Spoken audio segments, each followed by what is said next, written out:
Hello, Jai Bhim, everyone. My name is Prasanna. I am also a member of Ambedkar King Study Circle. I'm here to introduce Professor Ajantha Subramanian. She is an anthropologist who specializes in social stratification, political economy, and citizenship. She is a professor of anthropology graduate center at the City University of New York and the author of books like Shorelines, Space and Rights in South India, and The Caste of Merit, Engineering Education in India. She was also a professor of anthropology and South Asian studies at Harvard University. Her research interests are political economy, colonialism and post-coloniality, social movements, and etc. We welcome you, Professor, and we are very happy to have you here.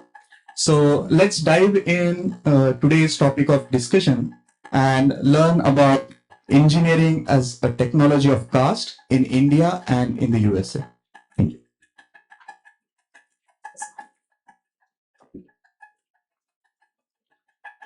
Thank you. Thank you so much for this invitation. This is my first visit to Cupertino and the first time I'm part of one of AKSC's events. And I'm really honored to be here and I'm really looking forward to the conversation to follow the talk.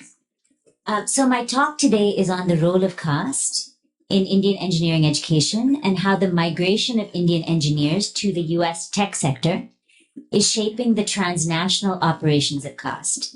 And I don't think I have to make a case to this audience for why a focus on engineers and the tech sector is important for understanding caste, but let me just start by underscoring a few points.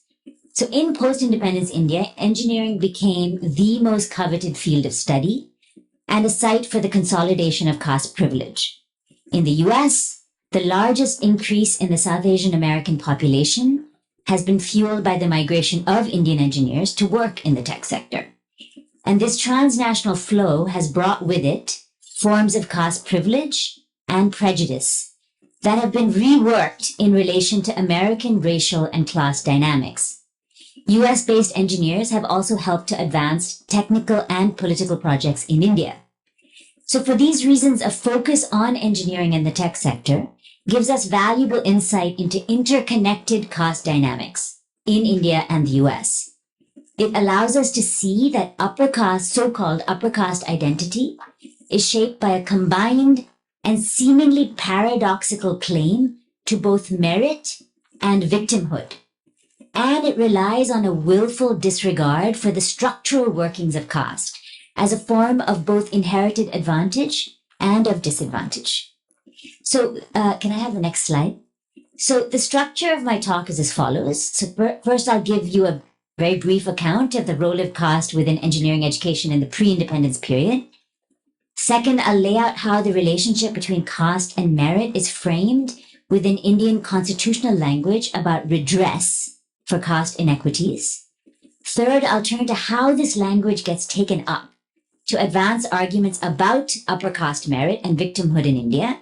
And then finally, I'll turn to how merit and victimhood are expressed in the diaspora. Okay, so let's turn to the colonial period.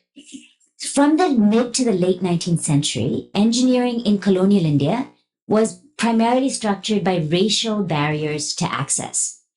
But demands to open up the technical sciences did see results. And by the early 20th century, more Indians were brought into engineering. And from the beginning, there were tensions between two views of engineering. The first view argued for an older orientation around engineering as practical, hands-on learning. And the second view, which was newer, argued for the importance of engineering as formal classroom education. So this debate endured well into the 20th century, but the second view ultimately won out. And although technical skill was far more prevalent among so-called lower caste artisans and tradesmen, this emerging consensus over engineering as classroom learning and its link to the prestige of colonial state employment, what this did, it made literate upper castes the principal beneficiaries of colonial engineering. So in elevating the classroom as the site of engineering education, what colonial planners did is that they marginalized those who had technique, who had technical skill, in favor of those who were schooled in reading and writing. Okay, so what about these so-called upper castes? Why did they join and eventually come to monopolize a profession for which they were so poorly suited? So there were three key factors that shaped this outcome. The first was this shift that I've already mentioned in the space of training from the shop floor to the classroom. Because this gave engineering a higher status. It gave it a status as a form of conceptual and not just practical knowledge. And the emphasis on mathematics in particular as foundational to engineering was particularly appealing to Brahmins who considered it to be the most conceptually challenging discipline and one in which they believed they were naturally gifted. So that's the first factor. The second factor was the social makeup of different technical training programs. So although I'm going to use the term upper and lower caste, I know that these are problematic terms. And, people have argued for using dominant and oppressed. For the purposes of the talk, please recognize that I'm not attributing a predefined status to these two groups, but I'm using these terms. Although upper caste avoided the vocational and industrial schools that were seen as lower caste spaces, they were willing to take up engineering once it was separated from these other pursuits. So as an example, there's the comparison between the engineering colleges at Sibpur and at Roorkee. So unlike in Roorkee, Sibpur provided 3 tiers of training, one for officers, one for supervisors, and one for carpenters, blacksmiths, and tinsmiths from technical schools. And this spectrum of social groups, as well as the practice of communal dining at Sibpur, these were barriers to recruiting upper castes, right? Who opted instead for Roorkee, where caste practices of purity and pollution were maintained. And then there was the third factor, which was the association of engineering with the colonial state. So engineers were hired primarily by the public works and the railway departments, and upper caste derived a sense of pride and status from these highly desirable forms of colonial state employment. So in sum, the upper caste embrace of engineering had everything to do with it being a high status profession associated with with conceptual knowledge and with the colonial state, and disassociated from artisanship and industrial labor. So the development of engineering as a modern profession did not erode existing forms of caste identity. In fact, it became a new basis for reproducing caste privilege. And as upper caste entered these modern occupations like engineering, the preoccupation with caste status and caste distinction persisted. So in the colonial period, modern engineers were seen as upper caste and they saw themselves as upper caste. Okay, so we're going to shift now to the second post-independence period and look at how state efforts at addressing historically derived inequalities shaped understandings of caste. And a key point to keep in mind about the transition to independence is the establishment of formal equality. Right? Indian citizens were now to be treated as formally equal, even while these forms of stark substantive inequality persisted. And this tension between formal equality and substantive inequality is, of course, a key feature of most democracies. But when it comes to the politics of caste, it becomes hugely consequential. So within the Constituent Assembly debates leading up to independence, caste was widely regarded as a part of Indian social life that would disappear with modernization, right, with social progress. But at the same time, there was a stated commitment to redress for those groups who were historically disadvantaged by caste. But in the administration of redress, right, in the administration of compensatory measures, right, to equalize society, one important feature of caste was obscured, and this was its relationality. So what do I mean by relationality? Relationality is the fact that caste is a relationship, right? It's a relationship between groups that was characterized by Dr. Ambedkar as an ascending scale of reverence and a descending scale of contempt. And this relational character of caste was obscured in the framing of reservations in particular. So within this framework of reservations, only those who qualified for reserved quotas on the basis of historical disadvantage were identified as members of caste groupings, whereas those who did not qualify were simply classed under the general category of merit-based admissions. So to put it differently, the framework of reservations erased caste identity and history when it came to the historically privileged. So instead, those in the general category stood in for the constitutional ideal of casteless citizenship, whereas those in the reserved category represented a negative departure from this democratic ideal, right? And this erasure of the relationship between advantage and disadvantage has had far-reaching consequences. The equation between the general category, castelessness, and merit has obscured the role of accumulated caste advantages in producing the general category, right, as the basis of merit. And this distinction between the meritorious and casteless on one side and the reserved and caste-based on the other has decisively shaped the debate around educational equality in India. It has allowed those who fall within the general category to argue that it's the reservation system and not historical caste privilege that produces inequality, right? And undermines the modern democratic ideal of equal citizenship.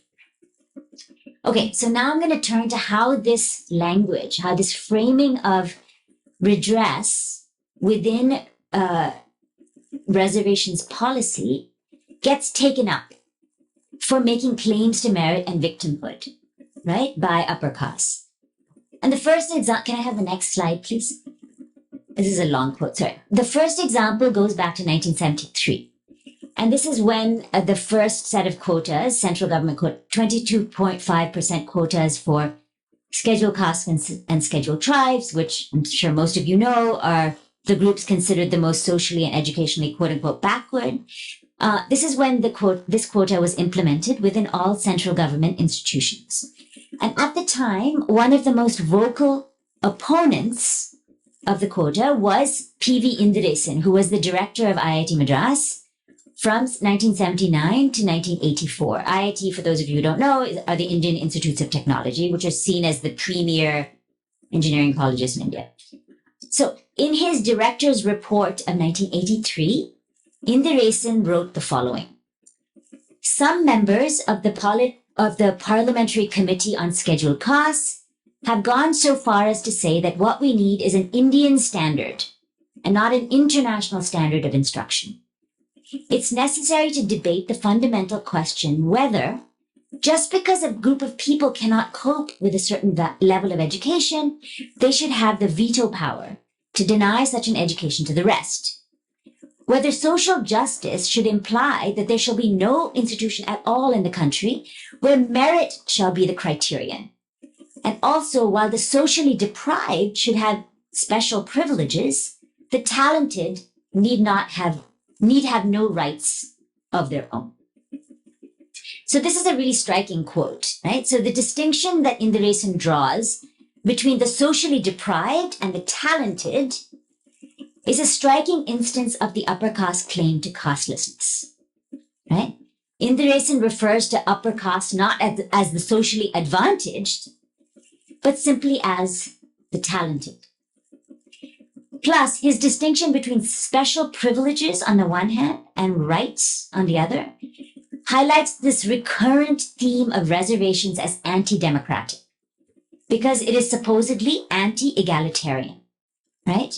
And then finally, by contrasting an Indian with an international standard, Indiresan argued that the IITs were more in line with a global norm, where excellence is not sacrificed to social justice, right? So, and it's worth noting that in 2011, Indiresan took the Indian government to court, challenging the constitutional validity of a subsequent set of quotas implemented in 2006.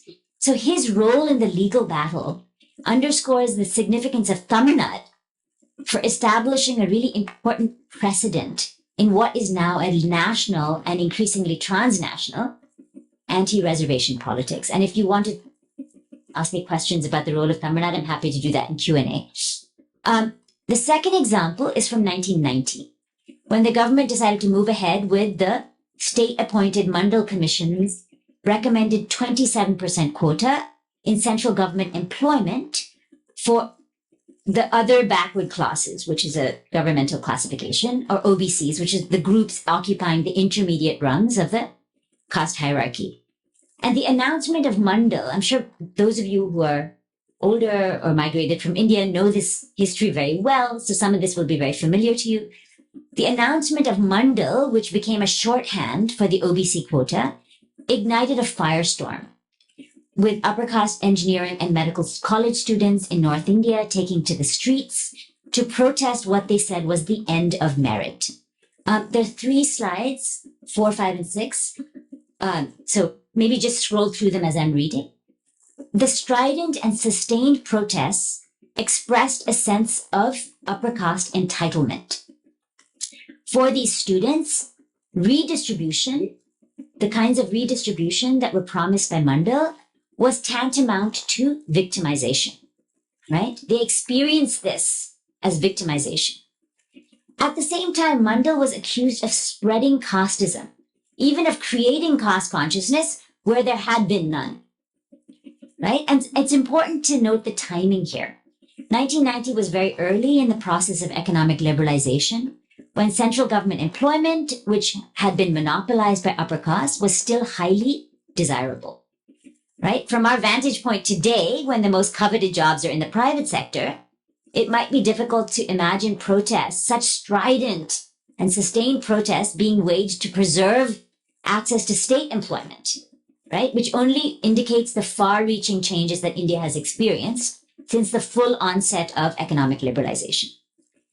And the final example is from 2006, when the Indian Supreme Court ordered the implementation of the second part of Mandal, which was 27% reserved seats for OBCs in all central government educational institutions. And Mandal 2, as it was called, increased the political temperature even more.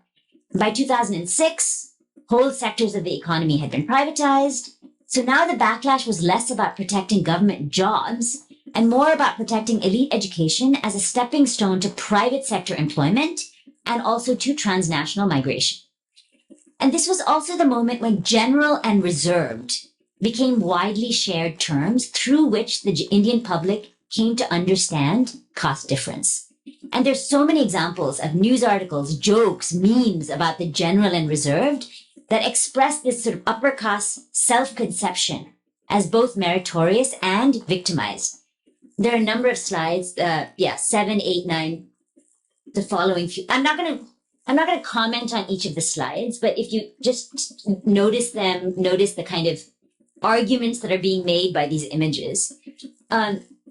Through anti-reservation discourse, there emerged an upside-down world where stigmatization and exclusion were the plight of upper castes. And despite the rhetoric of democratic equality, what is really unmistakable in all of these memes is the outrage, right? The outrage at the disruption of a seemingly natural order in which upper caste dominance is assumed to be a product not of structural privilege, but of merit, right? And then, of course, these are all instances of public or online protest, but there was also an everyday dimension to this opposition to reservations. And this is most visible on engineering college campuses, where there is a relentless effort to use everything from dress style to accent to facility with English to the rank in the entrance exam. All of this is used to try to discern someone's caste and determine whether they're worthy of an engineering education. And Dalit students in particular are routinely sought to be outed, right, as quota students, so-called quota students, and made to feel like imposters, leading to profound alienation and sometimes, as many of you I'm sure are aware, tragically to suicides. Can I have the next slide? Yeah. And there's after Rohit Vemula's suicide, there was this real push to recognize that suicide is not simply an individual act, right? it's not a discrete individual act. It's the byproduct of institutional conditions, right? So suicides were sort of renamed institutional murders, and you see that here. Punish the culprits, institutional murder of Dalit research scholar Rohit Vedma. So across these examples, we see how the upper caste backlash against democratizing measures have shifted focus over time, right? From elite public education in 1973 to central government employment in 1990 and private sector employment in 2006. And, these kinds of shifts also point to shifts in India's political economy. And we also see how merit has remained central to upper caste self-definition and how redistributive justice is consistently translated into upper caste victimhood, right? And in addition to being perceived as upper caste victimization, reservations are also seen as a push factor that has forced the truly deserving to migrate to the United States, right? Leading to Indian underdevelopment. So can I have the next 3 slides? 5 minutes? Yeah. How has the migration of Indian engineers to the US shaped caste dynamics here? And what happens when upper caste who are invested in their own merit and castelessness come to the United States? So the biggest increases in South Asian migration to the US followed the 1965 US Immigration Act and the 1990 information technology boom. So approximately 60% of the current South Asian population came after 2000, mostly to work in the tech sector. And the South Asian population here is now the most highly educated and affluent group in the United States, bar none. And there's a recent book that calls the South Asian American population the other 1%. So to give you just one statistic, 68% of Indians in the US have a college degree, as compared to 7.8% of the Indian population in India and 20% of the US population. So in other words, Indian migrants to the US represent a small, highly educated slice of the homeland population that has benefited from historical caste privilege, right? And because the diasporic population is overwhelmingly upper caste in composition, until recently, it has not witnessed the kinds of democratic challenges that are ongoing in India. And this invisibility of caste and hypervisibility of race in the US public sphere has also helped to create this perception that the economic and professional achievements of South Asian Americans are simply forms of self-made success, right? That are unrelated to inherited privilege. And the IT boom has further reinforced this impression, with Indianness becoming synonymous with technical talent, with inborn technical talent. But this was not inevitable, right? From the 1990s, Indian engineer entrepreneurs in Silicon Valley, most of them graduates of the IITs, were at the forefront of this project of image making that was aimed at making the Indian technical professional immediately recognizable as a global commodity. And they relied on 2 kind of myths, right? Of themselves as a model minority and of America as a land of opportunity, right? And this has deepened an investment in a narrative of humble middle-class origins in which the histories of caste are just absent, right? They're strikingly absent. And in my interviews with venture capitalists in Silicon Valley, I heard this common refrain that as children of civil servants, in other words, not children of industrial or business families, they came to the US with no capital, right? But still managed to succeed with just a laptop and a brain.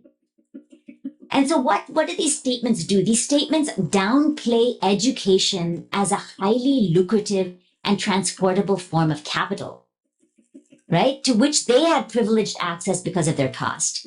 And this disavowal of education as caste capital has been really important to the reconstitution of inherited privilege as middle-class merit.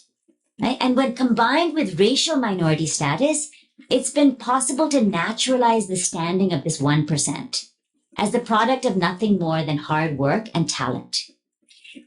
But of course, over the past 3 years, the silence around caste has finally given way.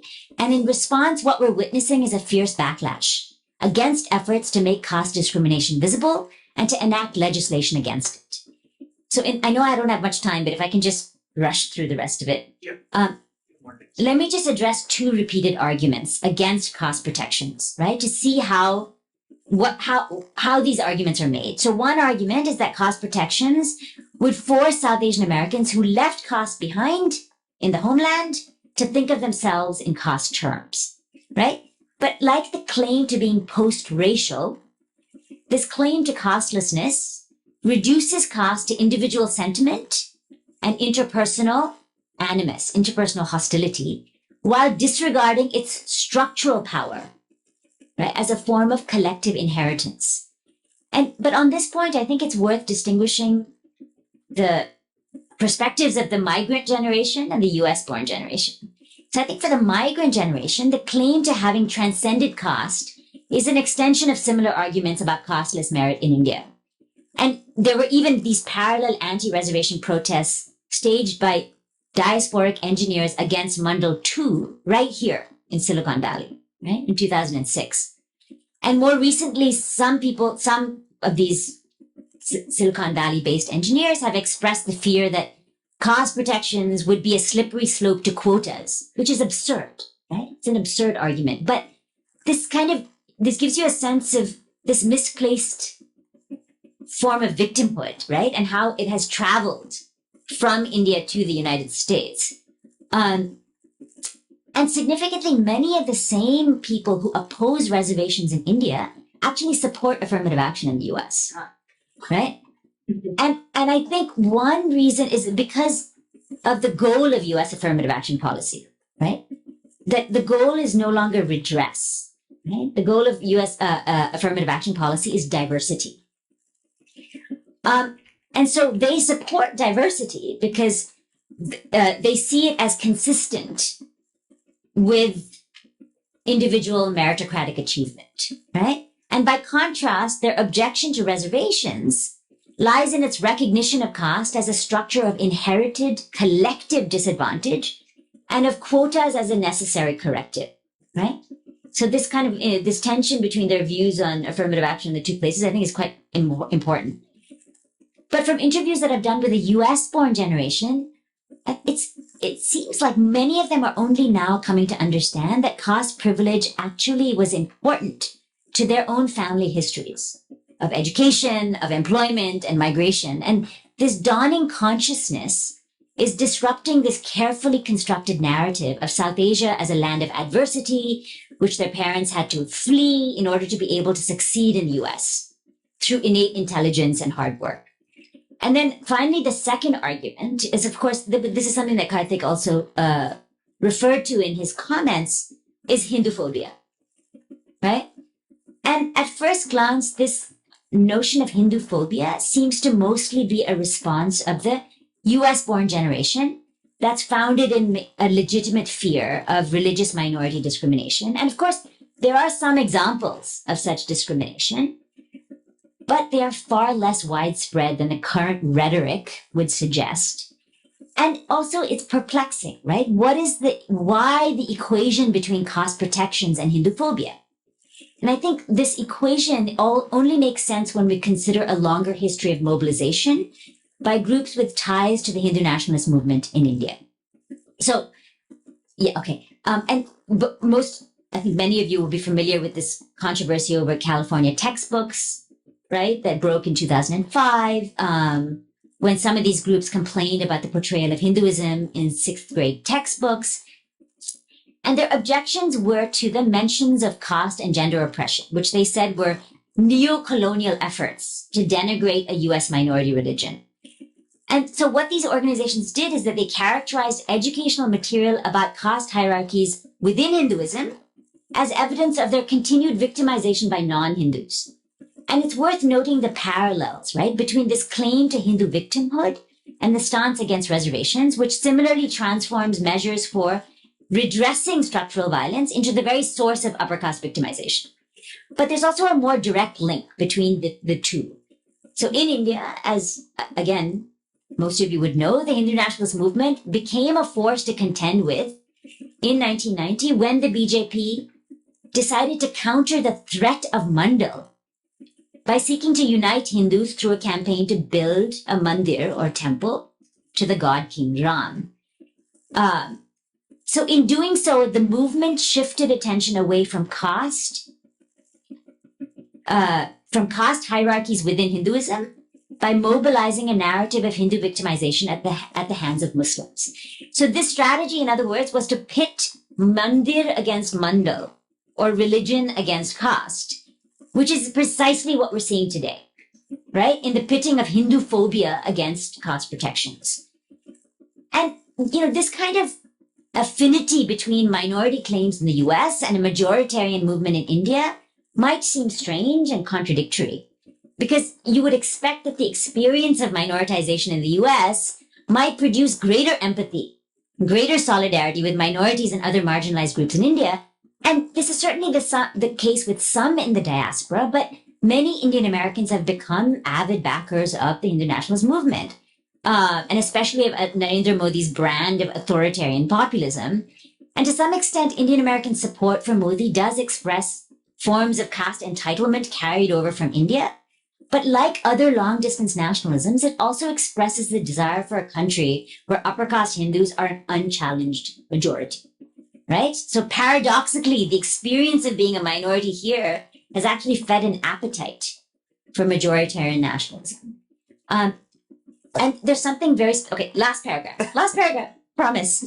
So support for Hindu nationalism also has another specific side, which is about tech sector engineers. So as early as the 1980s, some of the most prominent among them aligned themselves with the BJP's brand of economic liberalization. And for them, the BJP's unfettering of private wealth accumulation, they see this as nothing less than a second independence movement, a second liberation struggle, only this time to remove the shackles of the developmental state. So despite being some of the greatest beneficiaries of public sector education, right, of public sector employment, these diasporic engineers have become strident advocates of privatization and have thrown their weight behind the BJP's agenda of private sector growth and deregulation.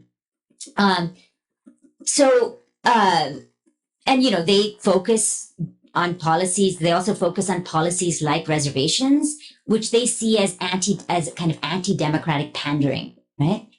I think what I'm hoping to have conveyed in this talk is the importance of connecting the dots between South Asia and the United States, right? So that we're able to see the kind of feedback loops of upper caste consolidation. And my hope is that this will allow us to understand caste as a transnational formation, right? And to develop effective strategies, effective anti-caste strategies to combat it.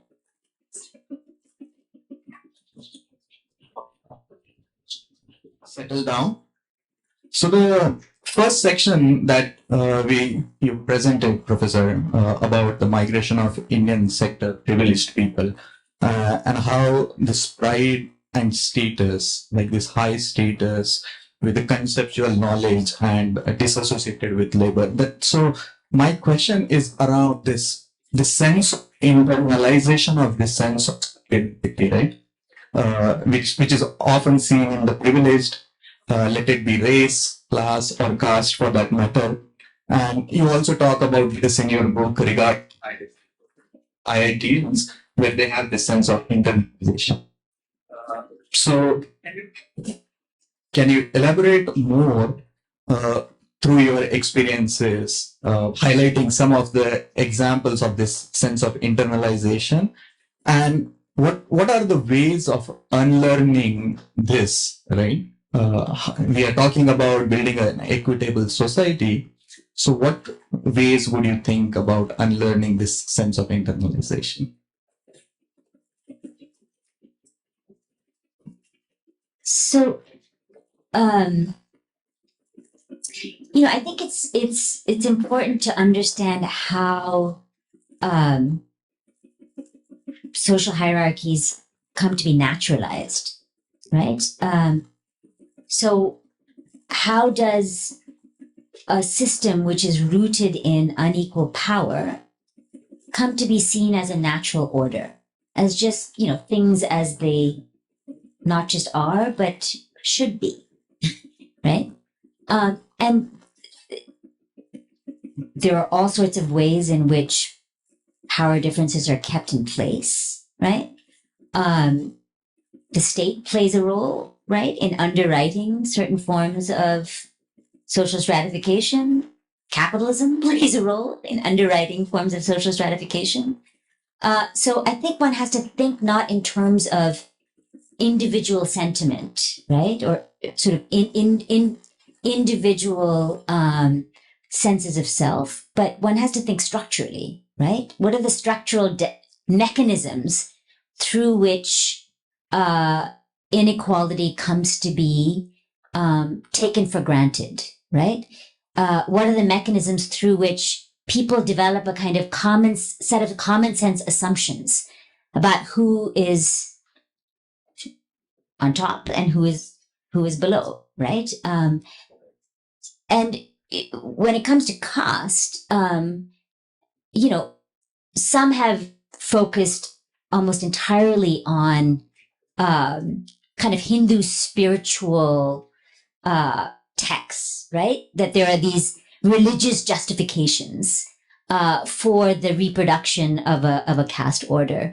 I think it's important not to focus solely on something like religion, because part of, I think, what I'm trying to show is that caste has been an incredibly dynamic, right, form of social difference, right? It is able to shapeshift, right? So even within the most modern, seemingly secular spaces like engineering colleges, it endures, right? So one has to think about how these systems of rationalization, right? Ideologies, right, of difference, how they take new forms as societies change, right? And how people come to internalize these differences again as just given, right? As given by nature, not as produced by power, but as given by nature. So let me just. That makes sense. In the third section, you have mentioned about this model minority, and it's coming out of it's coming to this land of opportunity. It is kind of a naturalized sense of naturalization is there, like within the upper caste or privileged people. But you also specifically mention that there has been a backlash against this anti-caste discrimination movements that have started to show up in the recent times. You also cite in your book about what Professor Satish Deshpande said, right? When it comes to the claim of castelessness and when it comes to the claims of the affiliation to caste, it is always the lower castes who take that claim. But you often it comes in your book that this assertion and this affiliation to the caste by lower caste people is mostly in the political arena, right? And so can you elaborate more on how and why this affiliation / assertion is important in building a grassroots kind of a movement, right? Staying affiliated to the caste. So, I think one of these common sense assumptions that is quite pervasive in South Asia, and you can also draw a parallel to the way sort of racial dynamics operate in the United States. This assumption is that, it's only lower castes who are invested in caste, right? And that one can see that in the political arena, right? Through, political mobilization around a variety of things, right? And that somehow, by contrast, upper castes have transcended caste, no longer think of themselves in caste terms, right?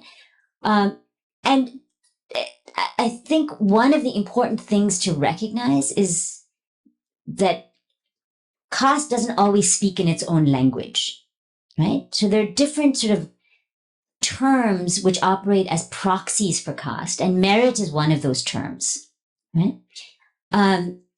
So, is it the case that only lower castes are invested in caste identity and mobilize on that basis. I mean, I think all of this all this argumentation about meritocracy, right? The way that upper castes try to protect, right, their entitlements through recourse to this language of merit. One of the things I'm saying is that itself is a caste politics, right? The leveraging of meritocracy as a way to protect upper caste entitlements is itself a caste politics, right? It doesn't speak in the language of caste, but we have to recognize merit as a proxy, as a kind of proxy language for caste distinction, right? So I think we need to really get away from this assumption that one can only see caste on one side of this divide and not the other, right? And that sort of assumption is partly what drives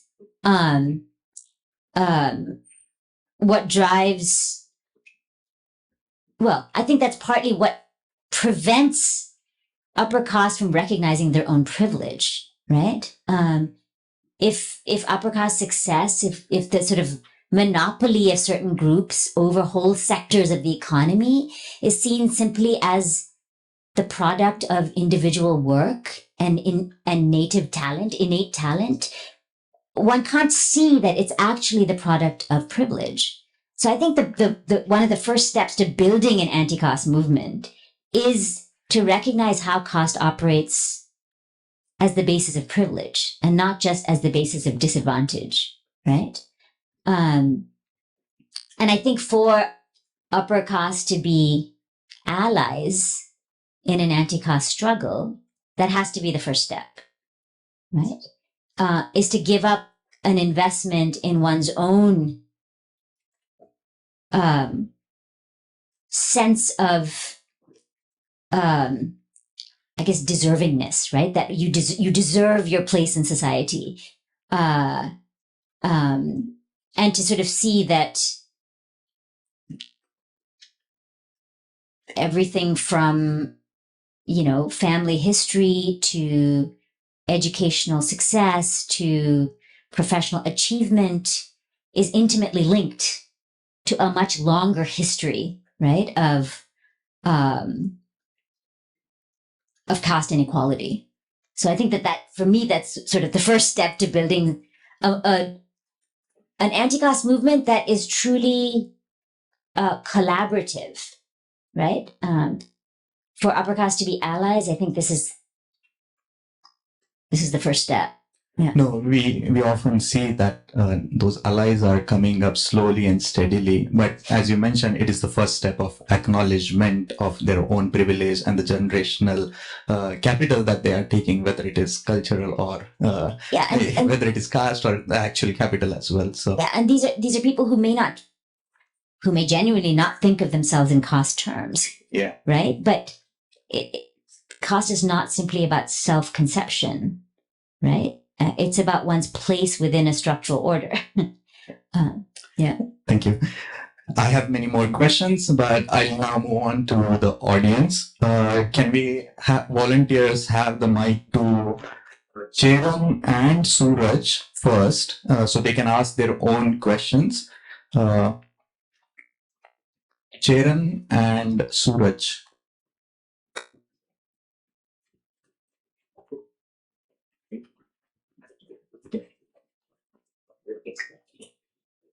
Oh, can I go?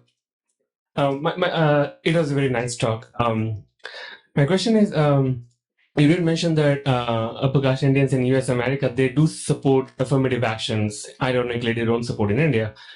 Even though they don't have any personal, they might not have any personal advantage because of the affirmative action policies in the US, or if they use it as a diversity term. Still, then why do you still think that they do support those kind of policies in the US? They might not have any advantage because they know that it's for blacks and Hispanics. Then still, why are they have vested interest in that? Yeah, I mean, I wouldn't say that they're not the direct beneficiaries of affirmative action, but diversity as a kind of institutional mandate, in some ways does include all non-white populations, right? And I think in the US, it's because even though South Asians are very differently positioned within American society, as compared to the vast majority of other non-whites, they're still sort of loosely, grouped under the category of non-white or people of color, right? So I don't think that they are completely out of the parameters of affirmative action. I mean, there's some ways in which they're seen as, their presence is seen as diversifying institutions in American society, right? But I think that the more important point here is that they see the way diversity is implemented as consistent with meritocracy. So what is that? What do I mean by that? So, how does diversity typically operate in the United States? It operates through the selection of people who are seen as uniquely talented individuals within their underrepresented social group, right? Right? So I think for upper caste Indians who support affirmative action, this focus on meritocratic individuals, right? And the sort of, again, the handpicked selection of individuals, not the kind of reservation of, an entire set of seats, right? That difference is partly what leads to their support, right? I mean, what they oppose is thinking about affirmative action in terms of a corrective for historical and collective disadvantage, right? And the idea of the quota as necessary, that right, for collective disadvantage, you have to have a collective measure, right, of redress. That is what they oppose, right? They're much more favorable to, again, the sort of hand-picking of meritocratic individuals, which, yes, adds color to an institution, but doesn't fundamentally shake up, right, the operations of privilege in the way that the quota does in India. I mean, the quota has had far-reaching consequences, except that those consequences have in some ways been mitigated by the growth of the private sector, where reservations don't apply, right? But in those spaces where reservations do apply, it has been hugely consequential, right? For redistributing social capital, for allowing certain sort of forms of social and economic mobility. It's been hugely consequential. And it's been consequential in a collective sense, right? So that, I think, is one of the main differences. Is that clear? Yeah. Chiran? Okay. Chiran is giving up his opportunity here. I see questions from Nanadhan and Jean Thomas as well. I'm going to, in the essence of time, I'm going to summarize what they are leaning towards. Is they would like to know how people in the US, whether it is Africans, whether it is the progressive people, how do they perceive caste discrimination in the US, and similarly, what are the distinctive dynamics within the Indian diaspora with regards to caste? People are wanting to know more about the folks here and their perspective about caste dynamics. So if you would like to answer that. So was the first question about non-South Asians in the United States? Yeah. So combined, right? Africans, US public in general, and then the second part is the Indian diaspora, their notion and their dynamics of how they are perceiving this. I mean, let me try to address the second question first. Mm-hmm. When you think about the caste demographics of the diaspora, it's completely different, right, from the demographics of South Asia. I mean, it's almost an inversion where upper caste, who are a minority of the Indian population, are a majority here, right? So I think that that difference is quite significant. So, and I think that difference has allowed for a certain kind of comfort, because one is not sort of up against these challenges, both from a state that is increasingly less invested, but it is still kind of committed to certain forms of democratization on the basis of caste, and to the challenges from oppressed caste movements, right? Those challenges have not really surfaced here until very recently. So I think for that reason, there's a certain kind of comfort that has been afforded upper caste in the diaspora, right? They're not called out for their privileges. And in fact, by virtue of being a racial minority, I think those privileges are sort of rendered invisible to the larger US public, right? South Asians are seen as a racial minority. And as such, they're assumed to not come from histories of privilege, right? Or those histories of privilege are not really legible because caste, I think class is a little different. It's hard to ignore the fact that South Asians are now affluent, right? The vast majority of South Asians, especially in the Silicon Valley, they're affluent. But I think the racial minority character of this population makes it easier to see that affluence as just the product of hard work, right? So I think that the invisibility of caste is only now being challenged, right? I think it's through the Cisco case and all of the sort of controversy around it. I think that these sort of legal push to make caste a protected category is providing the larger US public with a kind of education, right? An education in caste and what caste is. And universities have been at the forefront of this, right? The increasing numbers of universities, the Cal State system, Brandeis, Harvard, lots of universities have now included caste as part of their anti-discrimination, non-discrimination policies. And so I think all of this is providing a really valuable, again, education, right, for the broader US public. And I think that's what accounts for this backlash. There's a real fear that a recognition of Indian American success as the byproduct of privilege sort of undercuts so many of these claims, right, to being a model minority, right? That and this notion of a model minority is a really pernicious one because it's used not just to sort of shore up South Asian status, but it's used against other minorities, right?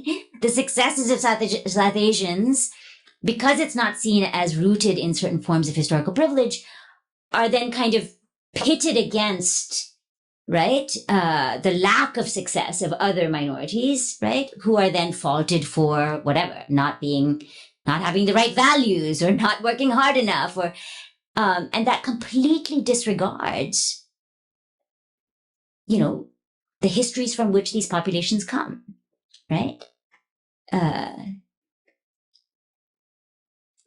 So I think that's, and groups like this, AKSC, these kinds of conversations, making sure that you are reaching a wider public. I think that that's going to be really key to moving the conversation forward, right?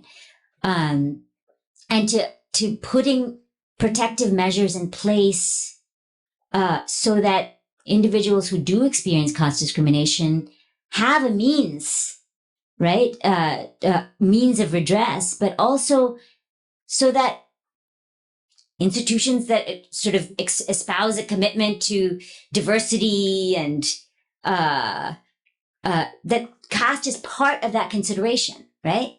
That there's a kind of conscious effort to recruit underrepresented caste oppressed people right? In the same ways that institutions consciously recruit from other non-white populations, right? And of course, affirmative action is now, it's almost dead, right? So institutions have to develop sort of creative ways of working around these legal constraints and sort of maintaining their commitment. So it remains to be seen how that's done and how caste can be incorporated into these sort of institutional strategies, right? Thank you. Doing the job of moderator is really difficult. I'm going to be a bad cop here. I do acknowledge questions from Donna, Arul, Parth, and Anita. Ajantha is going to be around for the whole day, Okay. and you can reach out to asking those questions to her. But I want to summarize within a minute or two. Ajantha, please, could you, because there is a question about what is the solution that we see, especially for folks coming from the privileged/dominant backgrounds. We are talking about building an equitable society. So what in your perspective is one thing that they could focus on to really help in this anti-caste movement? We talked about being allies, but how to do that, and what could be that one thing? I don't think it can be one thing. We have to start somewhere. We have to focus on some aspects, right? Like what Anita has mentioned here. How do we teach about privilege? Again, like denaturalizing merit, right? Yeah. And not being invested in your own sense of meritoriousness, right? So I think that's part of it, is not taking the kind of ranking of society and ranking of social groups as a given. I mean, that's a really vague response, but I think that's really important. No, I think I put a lot of constraints on you to answer that question, but I guess we can continue the conversation. You are all day around here, and thank you for coming. Thank you for this informative session. Look forward to the rest of it. Thank you.